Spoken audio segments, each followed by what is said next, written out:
Retirement planning के दो risk, एक लॉन्जेविटी रिस्क और एक इन्फ्लेशन प्रोटेक्शन रिस्क, दोनों की बात करेंगे इस वीडियो में।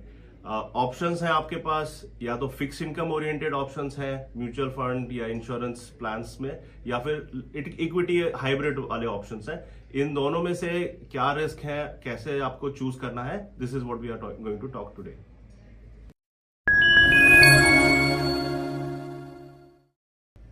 Hello and welcome to this Scientific Investor Education series.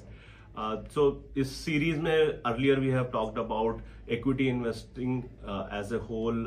What are the important aspects that investors need to keep in mind? How to build a portfolio, how to allocate across asset classes, how to identify interesting opportunities, how to remain focused and rational during the market's ups and downs, and we'll continue to do these kind of discussions. Yes. Today we are talking about an interesting idea of long-term wealth creation journey. But आपने 10 साल, 20 साल, 25 साल, while you have worked, you have earned money, you have saved, and you have invested, and you have built a corpus, right? Now, how do you start consuming that corpus, right? Correct. How do you structure, payouts from that investment corpus, and then effectively from Omniscience, because the idea is that is there a scientific way of even building your retirement corpus and the payouts that come, right? And market mein hai, there are multiple options. There is FD, bank FD, there is annuity plans from the insurance, there are pension funds and insurance funds. There are mutual fund options like systematic withdrawal plans and so on.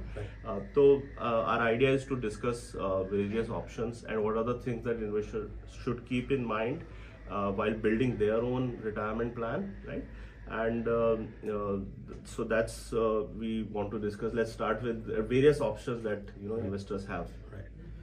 तो इसमें देखो लोग फंस जाते हैं कि वो PPF better है, कि वो सीनियर सिटीजन स्कीम बेटर है, कि ये इंश्योरेंस प्लान बेटर है, कि बैंक एफडी, कौन सा बैंक मुझे ज्यादा दे रहा है। करेक्ट। और इसमें टैक्स नहीं लगता है, इसमें टैक्स लगता है, इसमें विड्रॉल में टैक्स है, इसमें तो वो ये सब गेटिंग जो बोलते हैं ना कि getting lost in the trees and forgetting the forest, right.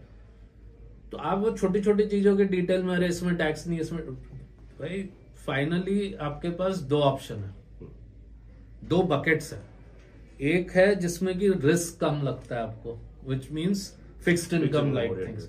अब वो अपने इंश्योरेंस प्लान की एन्युइटी से ले लिया, या बैंक एफडी से ले लिया, या सीनियर सिटीजन सेविंग स्कीम से ले लिया, फर्क नहीं पड़ता। वो आपको एक फिक्स्ड नंबर आने वाला है और वो भी चेंज होता है। Like if you go to senior citizen, every year they will decide भाई इसमें कितना रिटर्न देना है, 7.6 देना है, 8.1 देना है, जो भी देना है, राइट। और इवेंचुअली ये सब इन्फ्लेशन से ट्रैक होगा। जैसे अगर इन्फ्लेशन पहले 7% था तो 8.5 के आसपास आ सकता था। अब अगर 4% है तो 5.5 के आसपास आएगा ये सब में, या 6 आएगा। तो ये चीजें हैं, ठीक है।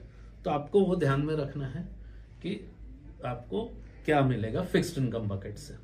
तो फिक्स्ड इनकम को आपको कंपेयर करना है नॉन फिक्स्ड इनकम। तो दूसरा जो सोल्यूशन ऑफर किया जाता है वो है म्यूचुअल फंड्स में डालो, और जिसमें कुछ इक्विटी एक्सपोजर भी मिले, और उसमें से then there is a systematic withdrawal plan.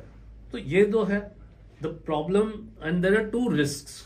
तो हमें 2 रिस्क समझना है। एक लॉन्जेविटी रिस्क, यानी कि हमने पूरा पैसा खत्म कर दिया और हम अभी भी जिंदा है।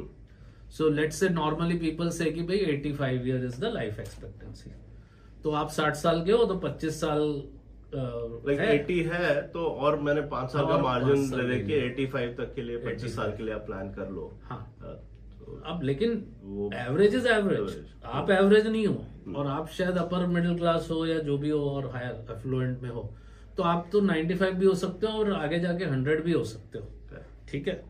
तो when that is the case, तो आपको ये लॉन्जेविटी रिस्क कि भाई आपका पैसा तो 85 में खत्म हो गया, but you are still there, और आपको और 10 साल भी चाहिए, 15 भी चाहिए, 20 भी चाहिए, कहां से लाओगे उस समय? तो इनकम जनरेशन कैसे करोगे? सेकंड रिस्क आपका होता है इन्फ्लेशन रिस्क, कि अगर 7% का कॉस्ट इन्फ्लेशन पकड़ते हैं जस्ट फॉर एग्जाम्पल, तो जो चीज के लिए मुझे आज 50,000 रुपए महीने में हो रही है, उसके लिए उसी एग्जैक्टली सेम लाइफस्टाइल या खर्चे के लिए 1 लाख रुपए में सेम चीजें आ रही है 10 साल बाद। 10 साल बाद, करेक्ट। और 20 साल बाद 2 लाख रुपए, 30 साल बाद 4 लाख रुपए पर मंथ। तो फिक्स्ड इनकम में जब आप डालोगे तो then you have this problem because your payout will remain same. तो 10 साल बाद भी आपको 50,000 रुपए महीने ही आ रहा है। लेट से 1 करोड़ डाला है 6% से, तो 6 लाख रुपए आपको साल का आ रहा है, 50,000 महीने का आ रहा है। इस साल तो ठीक है, अगले 2-3 साल, 10 साल बाद भी आपके पास सेम अमाउंट है, 50,000 ही आ रहा है और आपका कॉर्पस 1 करोड़ ही है 20 साल बाद। इसीलिए लोगों ने बोला भाई वो म्यूचुअल फंड में डालो, थोड़ा इक्विटी एक्सपोजर है तो इक्विटी विल बीट इन्फ्लेशन। लेकिन फिर जब आप जाते हो म्यूचुअल फंड में तो कोई प्योर इक्विटी तो बोलता नहीं है, they will say some hybrid, वो जो भी है हाइब्रिड का return will beat inflation, not beat, I don't know. But उसमें प्रॉब्लम क्या आती है, तो इसमें आपको फिक्स्ड इनकम में आ गया इन्फ्लेशन रिस्क, वो आप ले रहे हो तो 5-10 साल तक तो ठीक है। उसके बाद आपका क्या होगा कि आप अपने कॉर्पस में से निकालना शुरू कर दोगे, विच मीन्स आपका पैसा भी खत्म हो जाएगा और लॉन्जेविटी रिस्क भी आ जाएगी उसकी वजह से। दूसरा हो गया म्यूचुअल फंड में SWP। तो सिस्टमैटिक विड्रॉल प्लान में भी वही होता है कि भाई आप 4% विड्रॉ करो तो 25 साल तक आपका चलेगा। कोई कोई फिर बोलता है नहीं 3 साल 3%, हम तो कंजर्वेटिव है, 3% विड्रॉ करो तो आपको ज्यादा साल तक 30-35 साल तक चल जाएगा।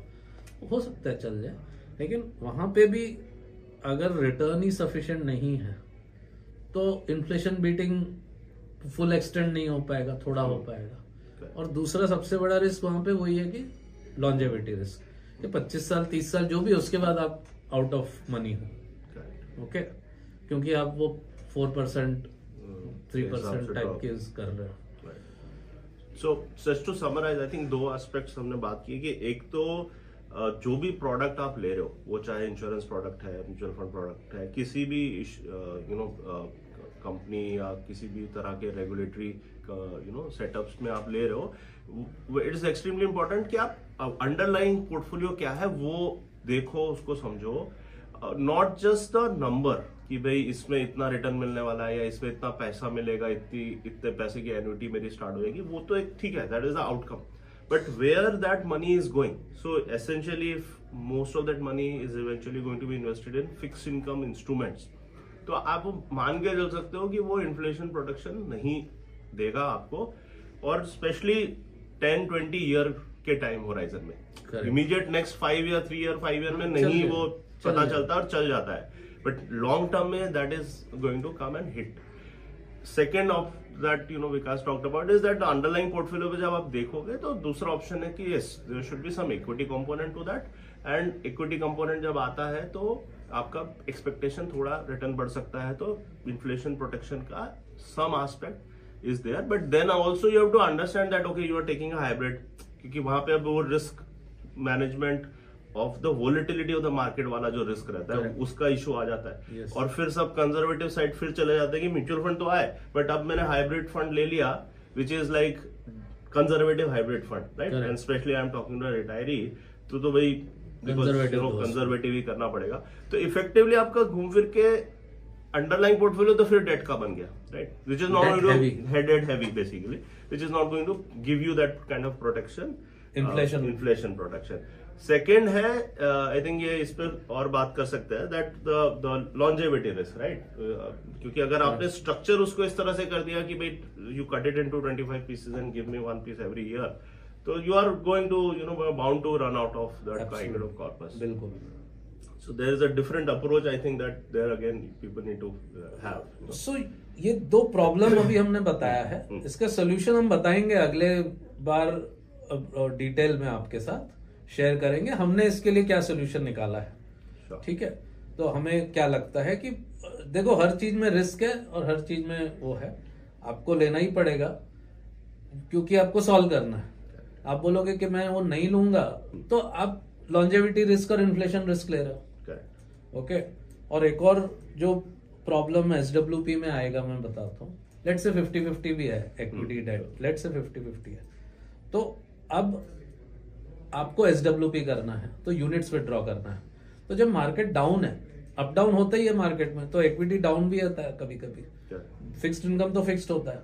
तो इक्विटी जब डाउन हुआ है लेकिन आपका सिस्टमैटिक विड्रॉल चल रहा है, तो आपने यूनिट बेचा, तो फंड इक्विटी बेच रहा है आपकी तरफ से, Correct. मार्केट डाउन है फिर भी बेच रहा है, हम्म, तो वो आप सेपरेट नहीं कर पा रहे हो। Correct. आपका इक्विटी बिक रहा है, साथ में डेट भी बिक रहा है, 50-50 दोनों है, दोनों बिक गए, तो you are booking losses at Wrong down time, markets, wrong market. जबकि उस समय इक्विटी बढ़ानी चाहिए, तो वो आपको फ्लेक्सिबिलिटी नहीं है एसडब्ल्यूपी में, हम्म, ठीक है। और वोलेटिलिटी है उसमें भी कम है, क्योंकि कंजर्वेटिव प्लान है जो भी है, तो थोड़ी कम हो जाती है, पर फिर रिटर्न भी कम हो जाता है और वोलेटिलिटी स्टिल होती है, and you are force to sell when at the wrong price. तो ये सब प्रॉब्लम को सॉल्व करके, एड्रेस करके हमने सोल्यूशन कुछ बनाया, वो अगली बार बताएंगे, Absolutely. Please wait for it.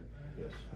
So obviously there is a trade-off, as Vikas said, that there are risks on all sides. But आपको long term risk लेना है या आपको short term risk, which is the market volatility, जो हम बोलते हैं कि भाई that is something for long term investors, that is not a risk, that is just a feature.